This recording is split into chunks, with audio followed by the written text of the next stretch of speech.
आध्यात्म और आस्था की नगरी उज्जैन आज स्वामी विवेकानंद जयंती के अवसर पर पूरी तरह योग के रंग में सराबोर नजर आई।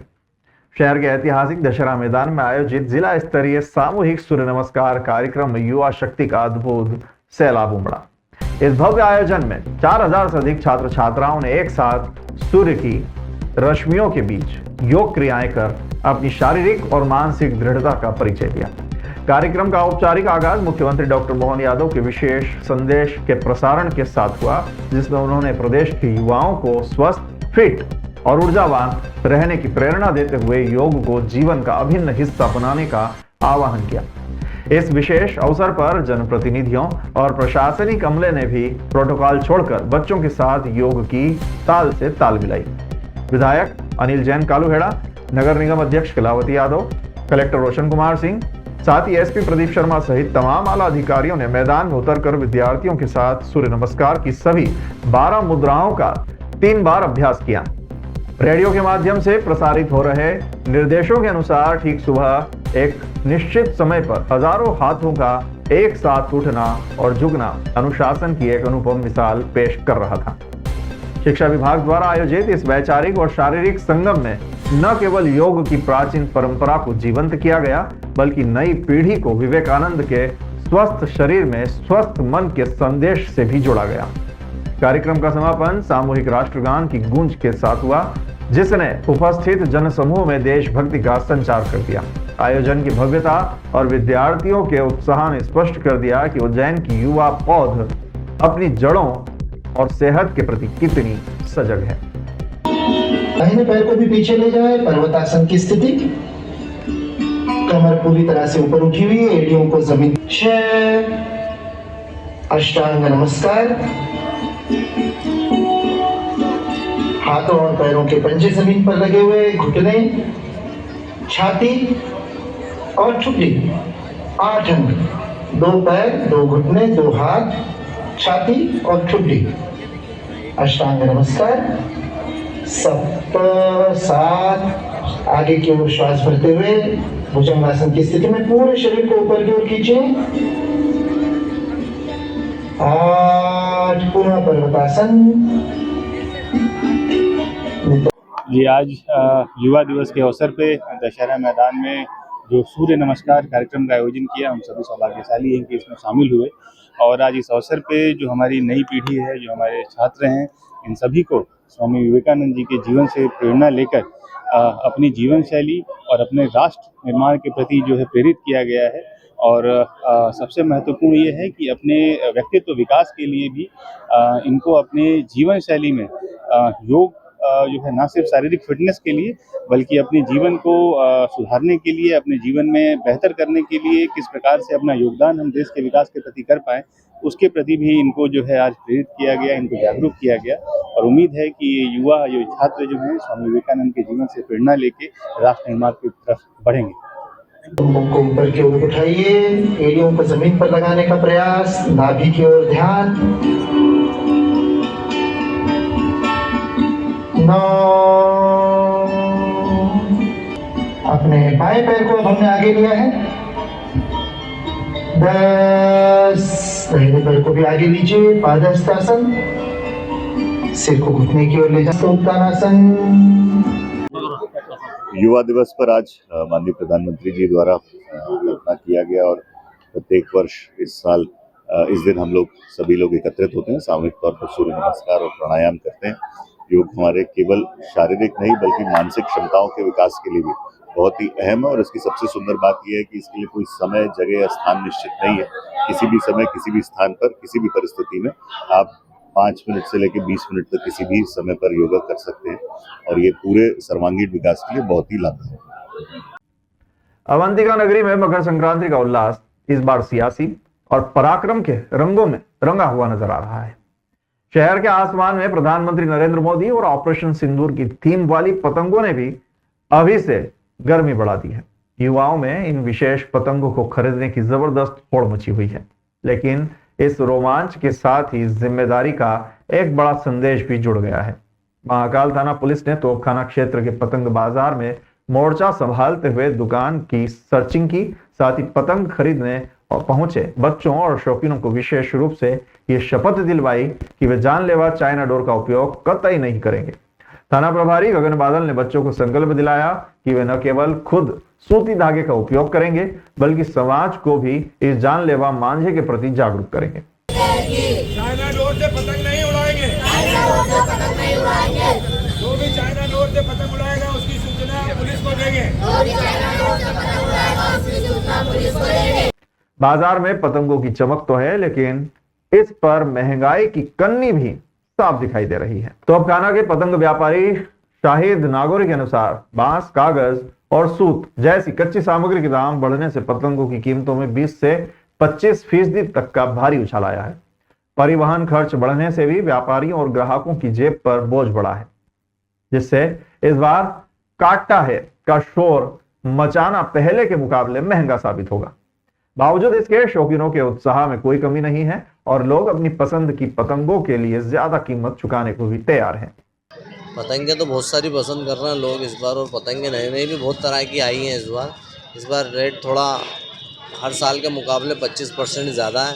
पतंगों की स्टार्टिंग 120 रुपये से है, 500 रुपये कोड़ी तक की पतंगे हमारे पास हैं। मोदी जी की एक पतंग आई है ऑपरेशन सिंदूर वाली, इस बार वो आकर्षक का केंद्र बनी हुई है, बहुत बढ़िया चल रही है। व्यापार भी ठीक ठाक है और आखिरी 2-3 दिन में बाज़ार इतना उठ जाता है। लोगों का एक त्यौहार है मकर संक्रांति, बनाना तो पड़ेगा, वो बनता है, वो बढ़िया माल भी सब बिक जाता है। कुल मिला के बढ़िया रहा। इस बार पतंग महंगी हो गई, महंगी होने का कारण क्या है? हाँ, पतंग इस बार धागा महंगा है। एक्चुअली धागा महंगा होने की वजह से काफ़ी गट्टे वगैरह सब महंगे हो गए। और पतंगों में जो ये कांप टुड्डा आता है ना, ये कमान जो लगती है ये पंजाब से आती है, तो बाढ़ की वजह से जो कमान टुड्डा महंगा आया, तो इस बार पतंगों पे कम से कम 100 पतंग पे 50 रुपये ऊपर हो गए, तो उसकी वजह से पतंगें थोड़ी महंगी आई हैं। कम से कम कितने के भाव की कोड़ी की हो? 120 रुपये कोड़ी है कम से कम, और ज़्यादा से ज़्यादा 500 कोड़ी, 500 रुपये कोड़ी, 600 रुपये कोड़ी तक की भी पतंगें हैं। एक कोड़ी में कितनी पतंग? एक कोड़ी में 20 पतंगें आती हैं।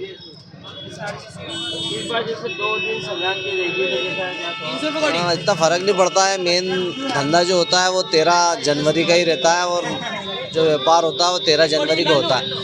15 जनवरी से इतना फ़र्क नहीं पड़ता है। लोग 14 जनवरी को ज़्यादा पतंगे उड़ाते हैं। उसके लिए करीबन पतंग का कितने का व्यापार हो जाता होगा करीबन? ये तो अनुमान लगाना बड़ा मुश्किल है, दुकानों पे डिपेंड करता है। इस बार 40 से 45 दुकानें हमारे तोपखाने मार्केट में लगी हुई हैं। तकरीबन मान लो आप 1 करोड़ रुपए का व्यापार तो होता होगा। पतंग विक्रेताओं को सूचित किया जाता है कि चाइना डोर और कलरफुल डोरों पर पूर्णतः प्रतिबंध है। यदि उसके खिलाफ सख्त से सख्त कार्रवाई की जाएगी। कई बार आपको हिदायत दे चुके हैं, चाइना डोर पूर्णतः प्रतिबंधित है। इससे लोगों को नुकसान हो रहा है, गले कट रहे हैं, नाक कट रही है, लोगों की जान जा रही है। आप सभी लोगों से निवेदन है, थाना महाकाल पुलिस आपसे निवेदन करती है, आप किसी भी प्रकार की चाइना डोर, कांच वाली डोर का विक्रय ना करें, जिससे जनमानस असुरक्षित हो और लोगों का जीवन संकट में पड़े। हम अपने स्तर पे सभी लोगों की ड्रोन से चेकिंग करा रहे हैं। शिविर में पुलिस सभी दुकानों की सप्लाई चेकिंग कर रही है। जिस किसी दुकानदार के पास चाइना डोर पाई गई, उसके खिलाफ सख्त से सख्त कार्रवाई की जाएगी। चाइना डोर के खिलाफ पुलिस प्रशासन ने इस बार बेहद सख्त रुख अख्तियार किया है। लगातार हो रही कार्रवाई के बीच महाकाल थाना पुलिस ने आज तोपखाना क्षेत्र में सघन सर्चिंग अभियान चलाया। थाना प्रभारी गगन बादल ने अपनी टीम के साथ मौके पर मौजूद पतंगबाजों और बच्चों को ये प्रतिज्ञा करवाई कि वे किसी भी स्थिति में चाइनीज डोर का इस्तेमाल नहीं करेंगे। पुलिस ने अपील की है कि पतंगबाजी के दौरान केवल सूती धागे का ही उपयोग किया जाए, क्योंकि ये जानलेवा डोर न केवल बेगुनाह पक्षियों के लिए काल बनती है बल्कि राहगीरों के लिए भी घातक है। पुलिस ने स्पष्ट कहा है कि यदि कोई नहीं मानता है तो उसके संबंध में तत्काल सूचना देने की जिम्मेदारी भी आप जागरूक नागरिकों की है। जी, उज्जैन पुलिस लगातार चाइना डोर के विरुद्ध कार्रवाई कर रही है। इसमें दुकानों की तलाशी लेना, सिविल ड्रेस में गली मोहल्लों में चाइना डोर की बिक्री के ऊपर निगाह रखना, छतों के ऊपर जाके बाइनाकुलर से निगाह रखना, इसके अलावा शहर की गलियों के अंदर अनाउंसमेंट करना, बच्चों को शपथ दिलाना आदि प्रकार की कार्रवाई की जा रही है। आज भी हम तोपखाना क्षेत्र में आ रहे हैं और इसी प्रकार का अवेयरनेस कार्यक्रम उज्जैन पुलिस के द्वारा चलाया जा रहा है। जो अबोध बालक है उनको भी हम शपथ दिलवा रहे हैं, जिनके माता पिता हैं अबोध बालकों को उनको भी जागृत कर रहे हैं। ये पूरी तरह से चाइना डोर पे प्रतिबंध सुनिश्चित किया जाने के क्रम में उज्जैन पुलिस ये कदम उठा रही है। सिंघर्ष 2028 की महाकुंभ रूपी अग्नि परीक्षा के लिए प्रदेश शासन ने अपनी पूरी ताकत झोंक दी है और अब तैयारियों की कमान सीधे राजधानी के शीर्ष अधिकारियों ने अपने हाथों में ले ली है। नववर्ष की शुरुआत के साथ ही निर्माण कार्यों की रफ्तार को तेज करने के लिए शासन स्तर पर सतत मॉनिटरिंग की जा रही है। इसी क्रम में उज्जैन पहुंचे अपर मुख्य सचिव संजय दुबे और अपर मुख्य सचिव राजेश राजोरा ने सिंघर्ष से जुड़े महत्वपूर्ण प्रोजेक्ट्स पर धरातल पर उतरकर निरीक्षण किया। इस दौरान एक बेहद अनूठा और प्रभावशाली दृश्य देखने को मिला, जब अपर मुख्य सचिव संजय दुबे स्वयं वाहन चलाकर निरीक्षण स्थल पर पहुंचे और फ्रंट सीट पर राजेश राजोरा उपस्थित थे। शासन के दो सबसे कद्दावर नौकरशाहों का ये एक्शन मोड स्पष्ट संकेत दे रहा है कि सिंघर्ष की तैयारियों में अब ढिलाई की कोई गुंजाइश नहीं है। मुख्यमंत्री डॉक्टर मोहन यादव की मंशा के अनुरूप सिंघर्ष को भव्य और सुव्यवस्थित बनाने के लिए अधिकारियों ने विशेष रूप से टनल निर्माण कार्य का सूक्ष्मता से जायजा लिया। वाहन में सवार कलेक्टर रोशन कुमार सिंह ने निर्माण कार्यों की प्रगति और तकनीकी बारीकियों से वरिष्ठ अधिकारियों को अवगत कराया। निरीक्षण के दौरान अधिकारियों को स्पष्ट निर्देश दिए गए हैं कि सभी प्रमुख निर्माण कार्य निर्धारित समय सीमा के भीतर पूर्ण किए जाएं और गुणवत्ता के मानक पर किसी भी स्तर पर लापरवाही न बरती जाए। शीर्ष अधिकारियों की सीधी भागीदारी और सक्रियता ने स्पष्ट कर दिया है कि सिंघर्ष 2028 को लेकर सरकार कितनी गंभीर है। विकास कार्यों की गति पर न केवल जिला प्रशासन बल्कि वल्लभ भवन से सीधी नजर रखी जा रही है ताकि आने वाले समय में श्रद्धालुओं को विश्व स्तरीय सुविधाएं उपलब्ध कराई जा सके।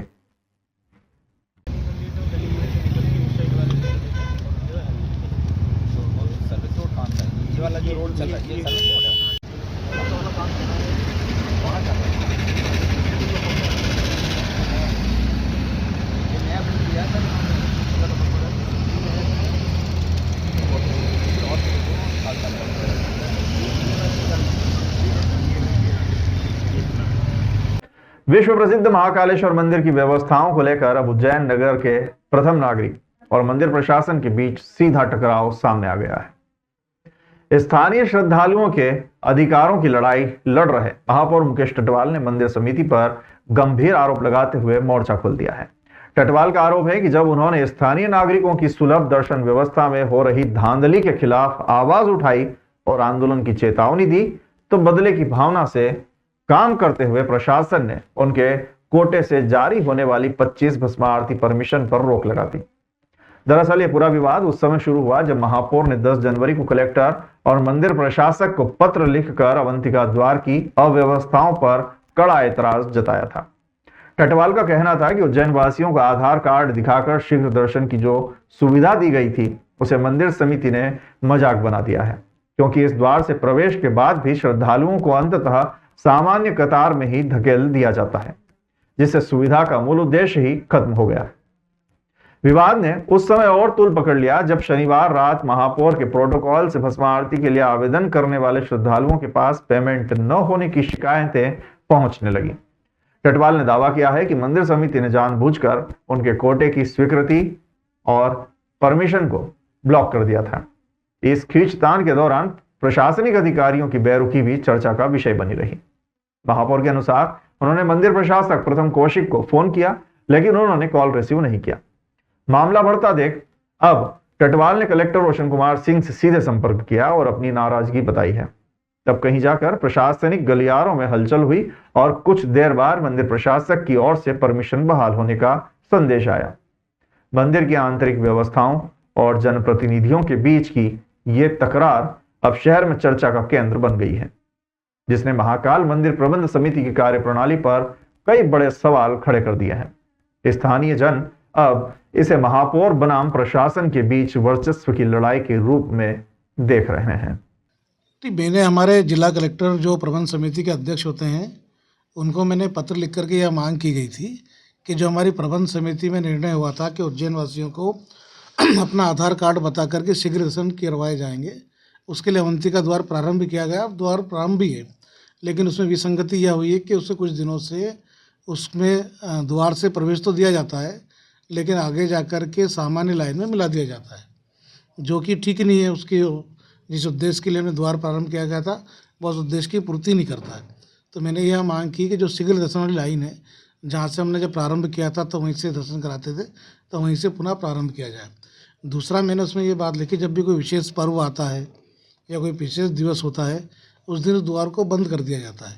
इससे हमारे स्थानीय लोगों को काफ़ी परेशानियों का सामना करना पड़ता है। तो उज्जैन वासियों को उसी दरबार से सामान्य दिनों की तरह विशेष दिनों में भी दर्शन हो, इसको लेकर के मैंने पत्र लिखा है। हाँ, जिस दिन मैंने यह पत्र लिखा है उसी रात को जब मुझे पता चला कि हमारे यहाँ की भस्म आरती कैंसिल कर दी है, जो 25 लोगों का हमारा कोटा होता है, जिसमें देश भर से हमारे महापौर आते हैं, हमारे पार्टी के वरिष्ठ नेतागण आते हैं, या हमारे पार्षद साथी, इन सभी की हम भस्म आरती भेजते हैं, क्योंकि पार्षदों को अलग से कोई भस्म आरती का कोटा वगैरह नहीं है। तो कैंसिल कर दी। मुझे जानकारी लगी तो मैंने जिला कलेक्टर से बात भी की। उसके बाद जब प्रशासक का मैसेज आया कि वो बना दी गई है, जबकि मेरे द्वारा प्रशासक से बात करने की कोशिश की, उनको फ़ोन लगाया, मैसेज भी करा, लेकिन कोई मेरे को जवाब नहीं मिला। सनातन संस्कृति के वैश्विक उद्घोषक स्वामी विवेकानंद की जयंती राष्ट्रीय युवा दिवस के उपलक्ष्य में भारत विकास परिषद क्षिप्रा द्वारा एक गरिमामयी सांस्कृतिक चेतना कार्यक्रम का आयोजन किया गया। यह आयोजन मात्र एक उत्सव न होकर भावी पीढ़ी के मानस पटल पर महापुरुषों के सिद्धांतों और भारतीयता के मूल्यों को अंकित करने का एक सफल अनुष्ठान सिद्ध हुआ। कार्यक्रम का मंगलमय प्रारंभ अतिथियों द्वारा स्वामी विवेकानंद और भारत माता के चित्र पर दीप प्रज्वलन साथ ही पुष्पांजलि अर्पण के साथ हुआ। वंदे मातरम के सृजन के 150वें स्वर्णिम वर्ष के उपलक्ष्य में महिला प्रमुख सविता पटेल ने संपूर्ण राष्ट्रगीत की मंत्र मुग्ध कर देने वाली प्रस्तुति दी। उनके स्वरों ने परिसर में वो ओज भर दिया जहां उपस्थित जनसमूह राष्ट्र भक्ति के अथाह सागर में गोते लगाने लगा। परिषद के अध्यक्ष मुकेश लखवानी ने अपने उद्बोधन में स्वामी विवेकानंद के युवा दर्शन को रेखांकित करते हुए विद्यार्थियों को आत्मबल और चारित्रिक दृढ़ता का संदेश दिया। उन्होंने कहा कि विवेकानंद के विचार वर्तमान पीढ़ी के लिए वो ध्रुव तारा है जो उन्हें सफलता की सही राह दिखाते हैं। विशिष्ट अतिथि के रूप में उपस्थित रीजनल सेक्रेटरी ओम प्रकाश गुप्ता और शाखा पालक राजेश पंड्या ने विद्यार्थियों को जीवन की व्यवहारिक शिक्षा और सनातन संस्कारों की महत्ता समझाते हुए अपना पाथेय प्रदान किया।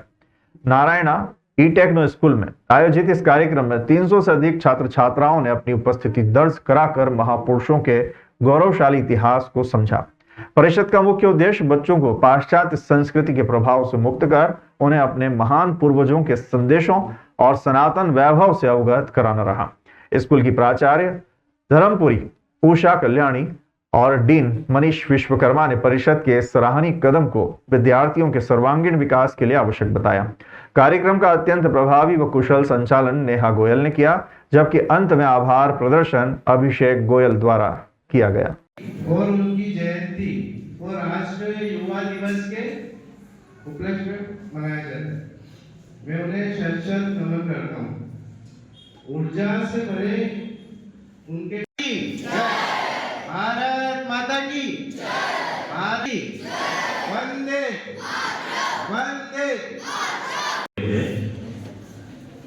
अभी जैसे हमको मार्गदर्शन मिला कि विवेकानंद जी की एज कितनी थी, पूरी लाइफ स्पान का कितना रहा, कोई केवल 39 इयर्स। अच्छा, ना नेशनल हीरो कौन होना चाहिए आज के हिसाब से आपके पास? उसके माता पिता, माता सो रही होगी, उनने लिया एक मोबाइल उसके हाथ में दे दिया। वो बच्चा आराम से खेलता रहा, मैंने भी देखा खेलता रहा। सुबह जब उठे सब लोग तो मेरे मन में बड़ा दुख हुआ कि इस बच्चे को रात को 2:30 बजे भी माँ बाप मोबाइल दे रहे हैं। और रीयूज पॉलिथीन, हर बच्चा इस पे ध्यान देगा। आपके घर पे गाड़ी आती है स्वच्छता के लिए, कभी कोई घर में यदि माँ बाप यदि उसको सेग्रीगेट ना भी करते हो तो आप उसको सेग्रीगेट कराइए। बच्चा जो बोलता है माँ बाप को, था वो बहुत बड़े दार्शनिक थे, साइकोलॉजिस्ट थे एक्चुअली। वो संत के भगवा कपड़े जरूर पहनते थे, परंतु वो पूजा पाठ से ज्यादा इस बात में विश्वास करते थे कि समाज जीवन का उत्थान कैसे होगा। द्वारा विवेकानंद जी के जयंती पर बच्चों को उद्बोधन के लिए कार्यक्रम का आयोजन किया गया। दुनिया जानती है कि विचार और वातावरण यही व्यक्ति को आगे ले जाते हैं।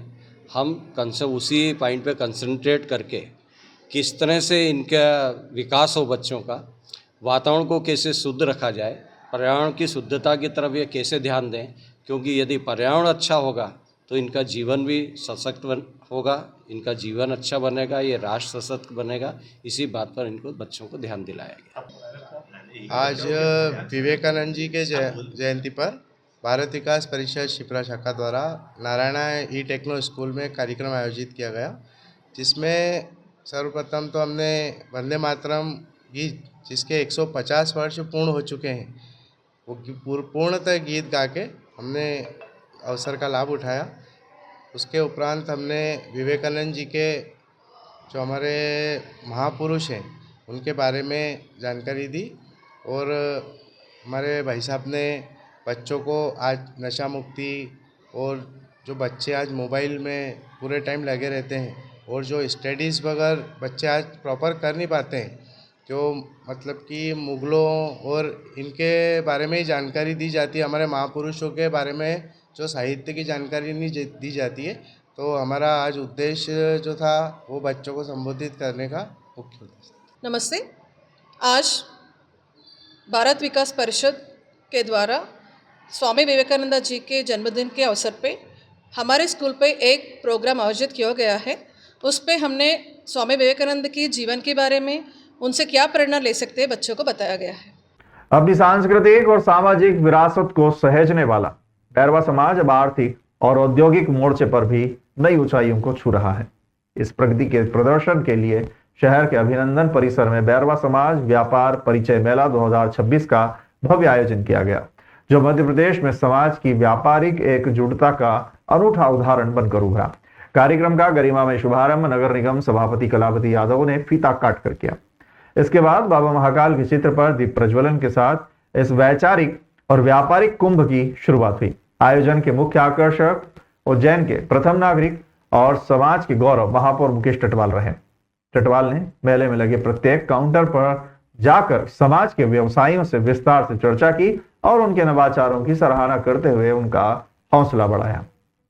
इस मेले में समाज की बहुमुखी प्रतिभा और आर्थिक सुदृढ़ता की झलक भी देखने को मिली, जहां gas agency, construction, hardware, engineering और चिकित्सा क्षेत्र से जुड़े दिग्गजों ने अपने स्टॉल लगाए थे। इसके साथ ही शिक्षा जगत के दिग्गजों और खाद्य उद्योगों से जुड़े उद्यमियों ने भी अपनी उपस्थिति से आयोजन को भव्यता प्रदान की। आयोजनकर्ता इंजीनियर सुशील वाडिया और संचालक डॉक्टर अनिल जुनवाल ने मुख्य अतिथियों का आत्मीय स्वागत किया और समाज की विभूतियों का सम्मान किया गया।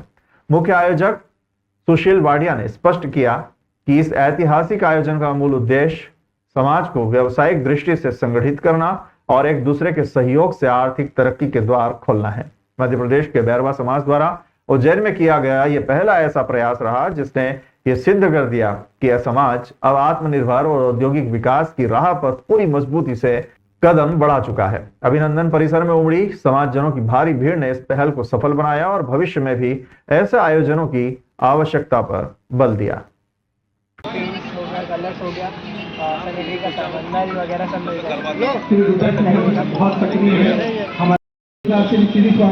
उज्जैन शिल्प के नाम से उनका भी स्टॉल यहाँ पे लगा हुआ है और बाकी बंदी के बाबा भगवान की जीतू वाले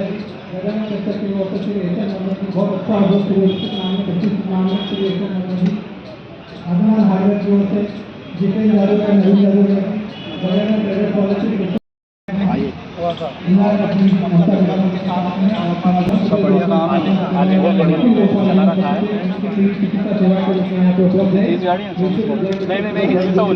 आज बैरवा समाज व्यापार मेला, व्यापार परिचय मेला, उसको एक अनूठी और बहुत ही अच्छी पहल, एक नवाचार इंजीनियर सुशील वाडिया जी, जो कि हमारे महामंत्री भी हैं युवा मोर्चा के भारतीय जनता पार्टी के, और डॉक्टर अनिल जी, उन दोनों ने मिलकर वास्तव में समाज को एक नई प्रेरणा, नई दिशा देने का काम किया है।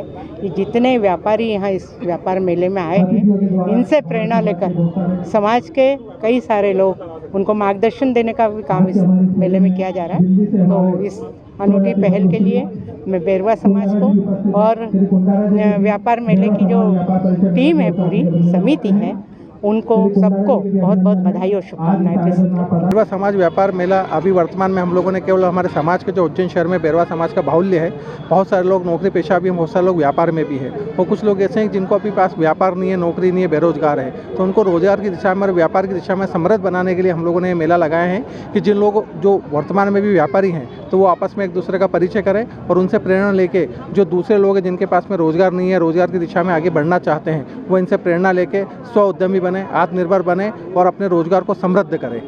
ये हमारा बेरवा समाज व्यापार परिचय मेले का मुख्य उद्देश्य है। और इसमें लगभग 20 से लेकर अधिक स्टॉल लगे हैं जो समाज के विभिन्न व्यवसायी, कोई गैस एजेंसी के क्षेत्र में है, कोई बैटरी के क्षेत्र में, कोई हार्डवेयर के क्षेत्र में, कोई कला के क्षेत्र में, कोई भोजन के क्षेत्र में, कोई कंस्ट्रक्शन के क्षेत्र में, कोई इलेक्ट्रॉनिक के क्षेत्र में, कोई बीमा के क्षेत्र में, ऐसे बहुत सारी योजनाओं में जो लोग, बहुत सारी सेवाओं में, बहुत सारे उद्योग में जो लोग सेवारत हैं, उन सभी के स्टॉल हम लोगों ने आज लगाए हैं। ये हमारा छोटा सा प्रयास है और आप सब मीडिया के माध्यम से जो हम लोगों का कार्यक्रम का प्रचार प्रसार हो रहा है उसके लिए मीडिया को धन्यवाद, और हमारे समाज के जो बंधु आए हैं उन सभी का बहुत बहुत धन्यवाद कि समाज के लोग हम लोगों को इस प्रकार का सहयोग प्रदान करते रहे। कितने दिवसीय मेला लगा है? ये केवल 1 दिवसीय मेला है, आज एक छोटा सा और पहला प्रयास है हमारा ये। मैं खुद भी एक इंजीनियर हूँ। मेरा 2015 में इंजीनियरिंग हुआ है और 2016 में मैंने खुद का स्वयं का एक उद्योग स्थापित किया है। तो हम चाहते हैं कि हम सक्षम हो गए तो हम हमारे समाज को भी सक्षम करें। इस दिशा में हमने ये बेरवा समाज का एक व्यापार परिचय मेले का आयोजन किया है। इसका सिर्फ और सिर्फ एक ही उद्देश्य है कि समाज में ये दिखाना, जो पहले भ्रांतियाँ चली करती थी कि बेरवा समाज का व्यक्ति है तो मजदूरी करता है, वो छोटे काम करता है, लेकिन आज हम देख रहे हैं ये मेला पूरा ये उदाहरण है कि बेरवा समाज का व्यक्ति हर क्षेत्र में आज तरक्की कर रहा है, हर क्षेत्र में काम कर रहा है। डॉक्टरों में अगर देखें तो बेरवा समाज के 35 से 40 डॉक्टर उज्जैन शहर में हैं और बड़े बड़े प्रतिष्ठानों का और बड़े बड़े उद्योगों का संचालन समाज का व्यक्ति कर रहा है। और उसी दिशा में हम चाहते हैं कि हमारे समाज के अन्य व्यक्ति भी इस दिशा में काम करें। उनके लिए हमने एक व्यापारियों के लिए एक जिला उद्योग कार्यालय द्वारा एक मार्गदर्शन शिविर भी लगाया है कि किस प्रकार से व्यक्ति अपना एक उद्योग संचालित कर सकता है, उद्योग स्टार्ट कर सकता है, बैंक लोन के लिए क्या क्या उनकी कंडीशन रहती है। इस विषय में हमने ये एक मेला लगाया है और समाज के सभी लोगों का अच्छा सहयोग इसमें हमें मिला है। कौन कौन से प्रतिष्ठान यहाँ पे आए? प्रतिष्ठान की अगर बात करें तो गैस एजेंसी है, बैटरी वर्ल्ड है, एक अपने गुलाब इंटरप्राइजेज है जो बड़े बड़े गद्दे बनाते हैं, खुद बड़ी बड़ी कंपनियों को गद्दे बनाकर वो देते हैं और दूसरी कंपनियाँ उसमें खुद की ब्रांडिंग करके बेचती है। एक इंडस्ट्रियल वेस्ट से ब्रिक्स बनाने का जो मेरा खुद का काम है। एक मूर्ति कला के क्षेत्र में अगर हम बात करें तो शिरीष वाडिया जी है जो अच्छे एक मूर्तिकार, बड़ी बड़ी मूर्तियाँ बनाते हैं। ऐसे कई प्रतिष्ठित व्यवसायी इस मेले में आए हैं और चूँकि स्थान छोटा था लेकिन एंट्रियाँ हमारे पास बहुत आ रही थी, इसलिए अगली बार इसे एक बड़ा बेरवा एक्सपो के रूप में हम नाम देंगे और बड़ा कई स्थान चयन करेंगे।